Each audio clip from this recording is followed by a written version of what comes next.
안녕하세요 여러분. 숫셈과 함께하는 4학년 사회 시간입니다. 오늘 배울 내용은 1단원 지역의 위치와 특성 8번째 시간입니다. 그럼 수업을 시작해 볼까요? 여러분 교과서는 30쪽을 펴주시기 바랍니다. 여러분들은 언제 지도를 사용해 봤나요? 네, 우리는 알게 모르게 여러 가지 곳에서 지도를 사용하고 있는데요. 선생님 같은 경우는 지도를 가장 많이 사용하는 경우는 차를 운전할 때입니다. 차를 운전할 때 보이는 내비게이션 화면에 지도가 나오잖아요. 이렇게 지도는 우리 일상생활에서 자주 쓰이고 있는데요. 이것처럼 지하철에 탔을 때 지하철 노선도라던가 혹은 버스 노선도도 해당이 되겠죠. 이모 결혼식에 갈 때 약도를 받다든가 쇼핑몰에서 식당을 찾을 때 안내도를 사용했다라든가 길을 찾을 때 사용했다라든가 이렇게 여러 곳에서 지도를 사용해 본 경험이 있을 겁니다. 그래서 오늘 배울 내용은요. 우리 일상생활 속에서 지도를 어떻게 활용하는지 살펴보려고 합니다. 30쪽을 펴서 그림을 보면서 같이 이야기해 보도록 하겠습니다. 여러분들 교과서의 그림과 똑같지는 않지만 앞에 그림도 참고해 주시길 바라고요. 먼저 약도라는 것부터 살펴보도록 할게요. 앞에 그림 보면요. 내가 꼭 필요한 곳, 아주 큰 건물, 중요한 위치만 표시가 되어 있고 나머지 건물에는 혹은 나머지 위치에는 표시가 되어 있지 않아요. 지금 보면은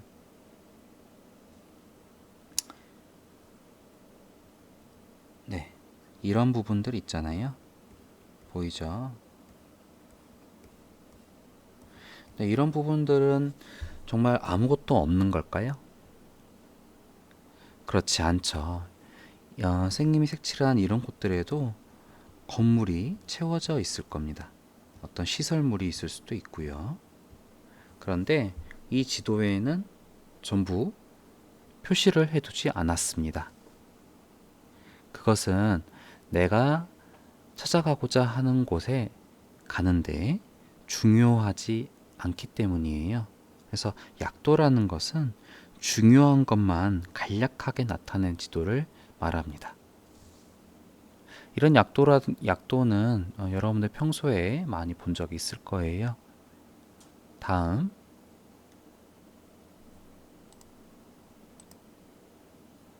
네, 길 도우미에 대해서 봐볼게요. 길 도우미라고 하니까 조금 이상할 수도 있는데 사실은 내비게이션이라는 말이 조금 더 우리에게 익숙합니다. 사실 선생님도 내비게이션이라는 말이 익숙하고요. 내비게이션을 우리말로 좀 표현하면은 길 도우미라고 표현해 볼 수 있겠습니다. 여러분들 자동차도 마찬가지고요. 모바일에도 이런 길 도우미가 요새는 잘 설치되어 있어서 언제든지 활용이 가능한데요. 지금 선생님이 이용한 길 도우미는 컴퓨터에서 네이버 지도 서비스를 이용을 했습니다. 그래서 출발 지점을요. 네, 어디로 뒀냐면요. 여기 부분 보이죠? 네. 충청남도 교육청을 출발 지점으로 설정을 했어요. 그 다음 도착 지점은 충청남도 도청을 설정을 했습니다. 이렇게 해서 길찾기를 클릭을 하게 되면요. 충청남도 교육청에서 충청남도 도청으로 가는 가장 빠른 길 혹은 최적화된 길을 알려줍니다. 여기서는 이렇게 길을 알려주고 있습니다. 그렇죠? 이것도 여러분들이 많이 사용을 해봤을 것 같습니다. 다음 살펴볼게요. 자, 이 지도는 어떤 친구들에게는 조금 익숙한 친구들도 있을 테고, 어떤 친구들은 처음 보는 그런 친구도 있을 것 같아요. 지금 앞에 보이는 것은 서울의 지하철 노선도인데요. 지하철역에서 다음 역으로 갈 때 참고해 볼 수 있는 그런 지도가 되겠습니다. 마지막은요, 학교 안내도입니다. 앞에 나와 있는 학교 안내도는 공주교동초등학교의 학교 안내도인데요. 1층과 2층 그리고 3층에 무엇이 있는지 자세하게 나와 있습니다. 그래서 이 안내도를 보면서 처음 가본 학교라도 이 지도를 보면서 찾아갈 수 있는 것이죠. 이렇게 우리 생활에는 아주 다양한 지도들을 사용하고 있습니다. 그러면 방금 살펴본 지도를 바탕으로 지도의 특징에 따라 이용하기 적절한 상황을 생각해 보려고 합니다. 첫 번째 질문입니다. 아버지께서 주말에 가족들과 공원에 가서 공원 시설물의 위치를 알려면 어떤 지도를 보여주는 것이 좋을까요? 네, 이런 경우는 어떤 지도를 보는 게 좋을까요? 방금 우리가 배운 네 가지 지도 중에서요. 네, 좋아요. 바로 약도를 보는 것이 가장 편리할 겁니다. 자, 두 번째. 자동차를 운전할 때 목적지까지 가는 길을 찾고 싶다면 어떤 지도를 보면 좋을까요? 맞습니다. 방금 우리가 봤다시피 길 도우미 혹은 교통 지도를 살펴보면 됩니다. 세 번째요. 지하철을 타서 어느 역에서 내려야 하는지 알고 싶다면 어떤 지도를 보는 것이 좋을까요? 힌트가 나와 있죠? 지하철. 네, 좋습니다. 지하철 노선도를 살펴보면 되겠습니다. 혜진이네 반에 전학 온 친구에게 학교를 안내해 주려면 어떤 지도를 보는 것이 좋을까요? 학교를 처음 온 친구에게 학교를 안내하기 위해서는 네, 학교 안내도를 보는 것이 좋겠죠? 이렇게 각각의 상황에 따라서 지도의 특징을 고려하여 지도를 활용하면 되겠습니다. 여러분들 교과서 31쪽 보겠습니다. 만약 우리 가족이 남원시로 여행을 간다면 어떤 순서로 여행할지 관광 안내도를 보고 계획을 세워보는 활동인데요. 여러분들 교과서에 나와 있는 지도는 선생님이 보고 있는 지도보다 훨씬 간편하고 알아보기 쉽게 되어 있어요. 그래서 앞에 화면보다는 여러분들 교과서를 보고 계획을 세워보는 것이 좋겠습니다. 잠시 영상을 멈추고 여러분들 31쪽에 첫째 날과 둘째 날에 무엇을 할지 계획을 세워보도록 합시다. 네, 계획을 모두 세워보았나요? 선생님도 여러분들이 계획을 세워보는 동안에 계획을 좀 세워보았는데요.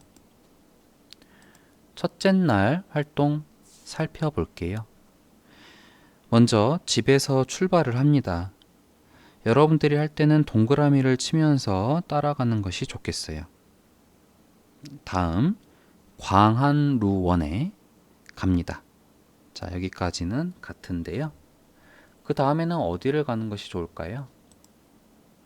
물론 여러분들 정답은 없습니다. 정답은 없지만요.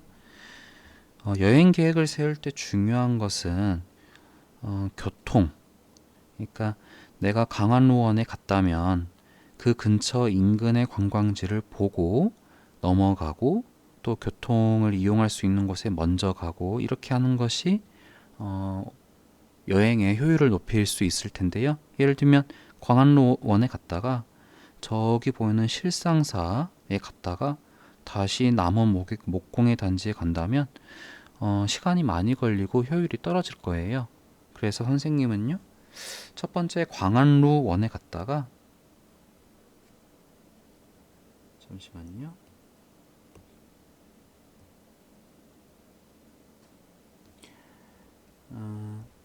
선생님은 테마파크에 가는 게 좋을 것 같아요. 왜 그러냐면은 테마파크가 바로 옆에 가까이 있죠. 테마파크를 간 다음에는 선생님은 공회관을 가겠습니다. 공회관을 간 다음에요. 그 다음엔 어딜 가는 게 좋을까요, 여러분들? 네, 선생님은 국악원을 가볼게요. 네, 국악원을 간 다음에는 폭포도 가보고 싶네요. 그래서 구룡폭포를 갈 거예요. 네, 구룡폭포를 간 다음에는요, 마지막으로 춘향묘를 가보고 싶네요. 자, 이런 식으로 계획을 세워보면 됩니다. 물론 정답은 없습니다. 정답은 없지만 그래도 가족들과 같이 가는 것이기 때문에 가족들이 편하게 여행할 수 있는 그런 것을 생각해서 여행 계획을 짜야 되겠죠. 자, 춘향묘까지 간 다음에 이 인근에서 잠을 잘 것 같아요. 그 다음에는 둘째 날에는 첫째 날에는 관광지 위주로 봤어요. 관광지 위주로 봤기 때문에 둘째 날에는 선생님 같은 경우는 자연을 좀 보는 것이 좋을 것 같다라고 생각했습니다. 그래서 지리산 국립공원을 갈 겁니다. 그 다음에 지리산 국립공원을 간 후에 내려오면서 황산대첩비도 가고 싶군요. 그 다음 휴양림을 갈 겁니다. 이렇게 하면 아침부터 움직여도 굉장히 빡빡한 일정이 될 것 같아요. 더 이상은 못 갈 것 같아서 마지막에 집에 가는 코스로 구성을 해 보았습니다. 어떤가요, 여러분? 여러분과 조금 비슷한 면이 있나요? 이렇게 지도를 이용해서 여행 계획을 세워 볼 수가 있습니다. 네, 이때까지 배운 내용을 정리를 해 보겠습니다. 여러분들 교과서 33쪽입니다. 보기에서 알맞은 말을 찾아서 써보면 되는데요. 영상을 잠시 멈추고 33쪽에 보기에서 알맞은 말을 찾아서 빈칸을 채워 넣어 봅시다. 네, 좋습니다. 우리 한번 같이 해볼게요. 첫 번째, 동서남북을 이용해 위치를 나타내는 것은 무엇인가요? 네, 좋아요. 방위표가 되겠습니다. 두 번째, 높이가 같은 곳을 선으로 이어서 땅의 높낮이를 나타냅니다. 자, 이것은요? 네, 좋아요. 등고선입니다. 세 번째, 지도에 쓰이는 기호의 뜻을 나타냅니다. 이것은 무엇이죠? 네, 좋습니다. 범례라고 했었죠. 마지막, 지도에서 실제 거리를 줄인 정도를 나타냅니다. 이것은 무엇인가요? 네, 좋습니다. 축척이라고 했었습니다. 이어서 오늘 이번 시간에 배운 내용도 정리해 볼게요. 우리 생활에서 이용하는 지도에는 어떤 것들이 있었나요? 네, 좋아요. 약도, 도로교통지도, 길도우미, 지하철 노선도, 학교 안내도와 같은 각종 안내도 등이 있었습니다. 그쵸? 가고자 하는 위치를 알아보고 이동할 때는 어떤 지도를 사용하면 좋을까요? 네, 좋아요. 길도움이나 이런 스마트폰의 길찾기 서비스를 사용하면 편리하겠죠. 이렇게 해서 오늘은요, 우리 생활에서 주로 이용하는 지도와 그 쓰임새, 활용 방안에 대해서 알아보았습니다. 다음 시간에는 우리 지역의 중심지에 대해서 알아보겠습니다. 오늘 모두 고생하셨습니다. 다음 시간에 봐요.